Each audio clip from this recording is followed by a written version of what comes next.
Hello everyone, welcome to my channel KV की दुनिया।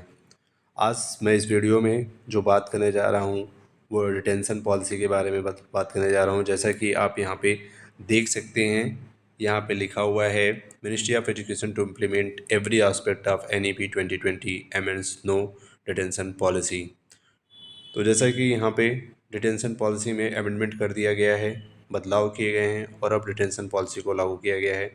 तो ये डिटेंशन पॉलिसी क्या है और क्यों ये ज़्यादा इम्पॉर्टेंट है, वो भी क्लास 5th के और क्लास 8th के स्टूडेंट के जो क्लास के बच्चे हैं उनके लिए, स्टूडेंट के लिए, इसके बारे में मैं यहाँ पे इस वीडियो में बात करने जा रहा हूँ।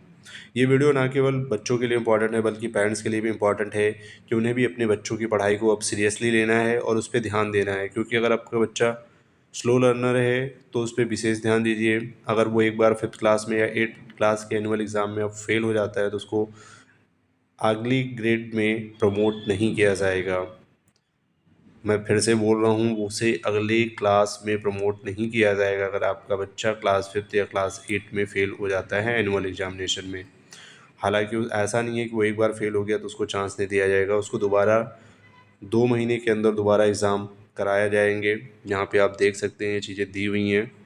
लेकिन अगर वो फिर भी पास नहीं करता है तो फिर प्रॉब्लम हो जाएगी उसके लिए और फिर उसको दोबारा से उसका 1 साल बर्बाद होगा और दोबारा से उसको वही सेम क्लास रिपीट करनी पड़ेगी।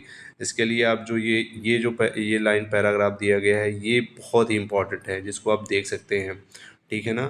तो इसके लिए मैं आपको डिटेल से इसके बारे में बताता हूँ। तो आप देख सकते हैं जो की पॉइंट है वो मैं आपको यहाँ पे समझा देता हूँ। इसमें की के पॉइंट में पहला है, the ministry of education is implementing all aspect of national education policy 2020। शिक्षा मंत्रालय राष्ट्रीय शिक्षा नीति के सभी प्रावधानों को लागू कर रहा है। दूसरा है, केंद्र सरकार ने शिक्षा का अधिकार अधिनियम 2009 के नियमों में संशोधन किया है।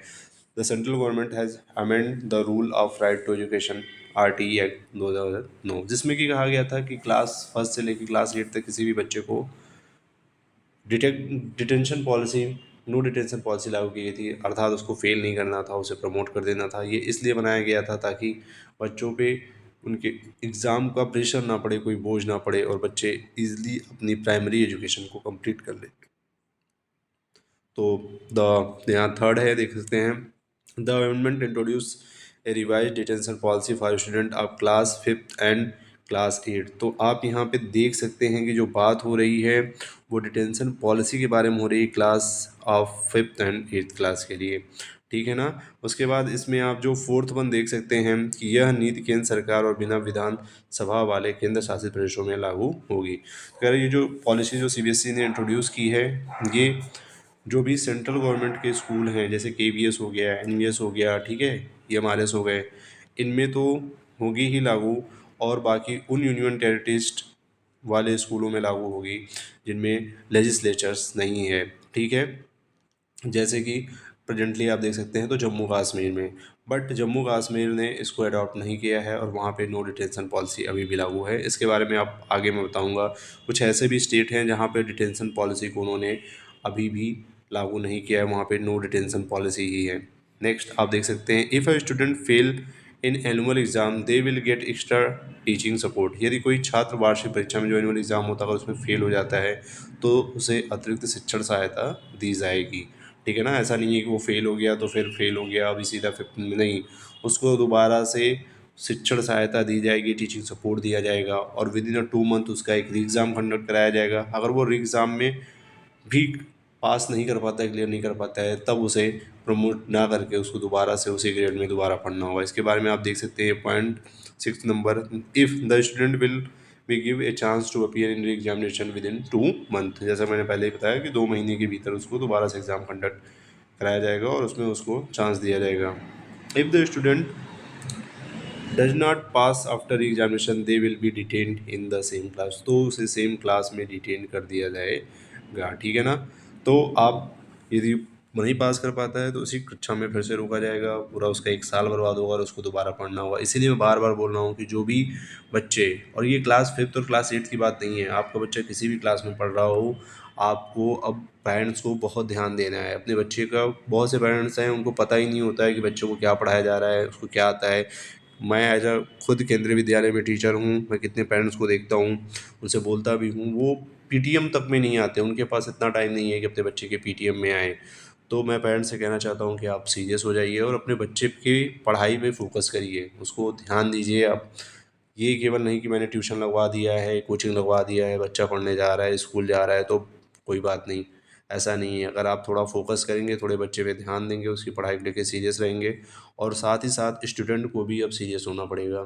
जो भी टीचर्स मेरे इस वीडियो को देख रहे हैं, मैं उनसे अनुरोध करता हूँ कि वो अपनी क्लास में, चाहे वो 4th क्लास का ही बच्चा हो, 7th क्लास का बच्चा हो, 6th क्लास का बच्चा हो, उसको इस चीज़ से ज़रूर अवेयर करें, उसको ज़रूर बताएं कि आपको 5th क्लास में और 8th क्लास में अगर आप अपने से एग्ज़ाम नहीं क्लियर कर पाएंगे तो आपको दोबारा से पढ़ना पड़ेगा। ये इम्पॉर्टेंट है बच्चों को। अभी जितना पहले से बच्चे इस बात पे जागरूक होंगे, उनके अंदर वो चीज़ बैठ जाएगी कि नहीं, मुझे किसी तरीके से एग्ज़ाम को क्लियर करना है, तो वो बेहतर तरीके से अपने एग्ज़ाम की तैयारी करेंगे, पढ़ाई करेंगे। और टीचर्स थोड़ा सा एक्स्ट्रा हेल्प, जो भी स्लो लर्नर हैं उनको थोड़ा एक्स्ट्रा टाइम दे के थोड़ी उनकी हेल्प करें ताकि वो एग्ज़ाम में क्लियर हो, उनका हो जाए। क्योंकि 1 साल किसी बच्चे को पीछे जाना मतलब कि उसके लिए काफ़ी लॉस है। एक तरीके से कहीं न कहीं मानसिक तनाव भी बच्चे में आ सकता है, क्योंकि उसकी क्लास के अदर बच्चे अगली कक्षा में पहुंच चुके होंगे और वो अपनी उसी क्लास में दोबारा से बैठेगा। तो लेकिन गवर्नमेंट का कहना है कि हम बच्चे को प्रमोट करके ही क्या करेंगे, बच्चे को आना चाहिए इस तरीके से। इसलिए 5th और 8th में, जैसा पहले बहुत पहले होता था, ठीक है, कि 5th और 8th में भी बोर्ड होता था, तो ये बोर्ड तो नहीं कहा जा सकता, बट बोर्ड जैसा ही सीबीएसई ने अब इंट्रोड्यूस कर दिया है। नेक्स्ट जो 8 नंबर पॉइंट है वो देख सकते हैं, during this period teacher will closely work with student and parents to identify and remove learning gaps. ये जो बीच में जो आपको 2 मंथ के अंदर जो एग्ज़ाम कंडक्ट कराएंगे, उस बीच में जो है टीचर जो है शिक्षक, छात्र और अभिभावक के साथ मिलकर सीखने की कमियों को दूर करेंगे। The amendment was notified after finishing NEP 2020 and the national curriculum framework NCF-SC जो बना था, ठीक है, इन दोनों के लागू होने के बाद इसको क्या है, इस संशोधन को लागू किया गया है।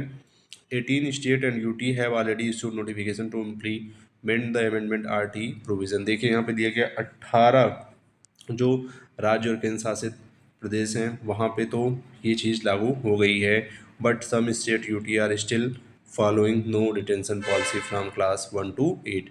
लेकिन अभी भी कुछ राज्य और केंद्र शासित प्रदेश हैं जो कि 1 to 8 में नो डिटेंशन पॉलिसी को फॉलो कर रहे हैं, जैसे आंध्र प्रदेश हो गया, चंडीगढ़ हो गया, ठीक है। इस तरीके से कुछ राज्य और यूटीज़ हैं जहाँ पे अभी भी ये फॉलो नहीं हो रहा है, नो डिटेंशन पॉलिसी है जहाँ पे डिटेंशन पॉलिसी नहीं आई है। The amendment ensure that no child will be expected from school till completion of elementary education.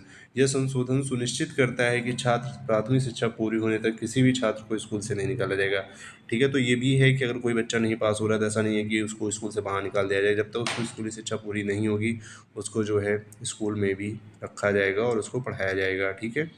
तो इस तरीके की चीज़ें दी गई हैं। अब जो कौन से स्टेट हैं जहाँ पे डिटेंशन पॉलिसी अभी भी लागू नहीं हुई है, तो मैं आपको यहाँ पे दिखा देता हूँ। यहाँ आप देख सकते हैं the state of UT of Andhra Pradesh, Arunachal Pradesh, Chhattisgarh, Goa, Karnataka, Kerala, Maharashtra, Manipur, Mizoram, Orissa, Telangana, Uttar Pradesh, Andaman Nicobar, island और Chandigarh, Ladakh and Lakshadweep continue to follow no detention policy from class 1 to 8। तो अगर आप इस स्टेट में हैं या स्टूडेंट हैं या टीचर हैं और या इन यूटीज़ में हैं तो यहाँ पे अभी भी नो डिटेंशन पॉलिसी है, बट मोस्ट ऑफ द जो है स्टेट जो है उन्होंने क्या डिटेंशन पॉलिसी लागू कर दिया है, इस अमेंडमेंट 2019 को लागू कर दिया है, जिसमें से आसाम हो गया, यहाँ देख सकते हैं Bihar, Gujarat, Himachal Pradesh, Jammu and Kashmir, Jharkhand, Madhya Pradesh, Meghalaya, Nagaland, Punjab, Rajasthan, Sikkim, Tamil Nadu, Tripura, Uttarakhand, west Bengal and city of Delhi and Dadra and Nagar Haveli, Daman and Diu, state of Haryana and UT of Puducherry are yet to take a decision in this matter, ठीक है। तो ये लोग अभी भी इस पर डिसीजन ये टू टेक इन, तो ये है, ठीक है। तो आप देख सकते हैं डिटेंशन पॉलिसी के बारे में, ये जो है राज्य जो है यहाँ पे स्टेट ने अपना अमेंडमेंट कर दिया है। तो इस तरीके से आप देख सकते हैं कि जैसा मैंने पहले ही बताया कि अब बच्चों के लिए और साथ में साथ पेरेंट्स के लिए भी ये इम्पॉर्टेंट है कि वो अपने बच्चों पे ध्यान दें। और मेरा ये वीडियो बनाने का मतलब यही था, क्योंकि अभी एनुअल एग्ज़ाम आने वाले हैं, अभी उसमें टाइम है, मार्च के मंथ में एनुअल एग्ज़ाम होंगे, तो अभी भी 1.5 मंथ का टाइम है। तो एटलीस्ट टीचर्स, पेरेंट्स या स्टूडेंट जो भी हैं वो तीनों ही मिलके कंबाइन प्रयास करेंगे। जो भी स्लो लर्नर हैं, जिनके भी मार्क्स अच्छे नहीं आते या जिनके भी फेल होने के चांसेस हैं, उन पे अगर थोड़ा सा मेहनत किया जाए, उनको अच्छे से प्रिपरेशन दी जाए, तो वो जो है एग्ज़ाम क्वालिफाई कर जाएंगे एनुअल एग्ज़ाम, और उन्हें डिटेंशन पॉलिसी के अंदर डिटेन नहीं किया जाएगा। तो अगर वीडियो आपको इन्फॉर्मेटिव लगी हो, अच्छी लगी हो, तो वीडियो को लाइक करें, मेरे चैनल्स को सब्सक्राइब करें और ज़्यादा से ज़्यादा लोगों तक शेयर करें, ताकि सभी लोगों तक ये जानकारी पहुंच सके और लोग इसके बारे में अवेयर हो सकें। Thank you.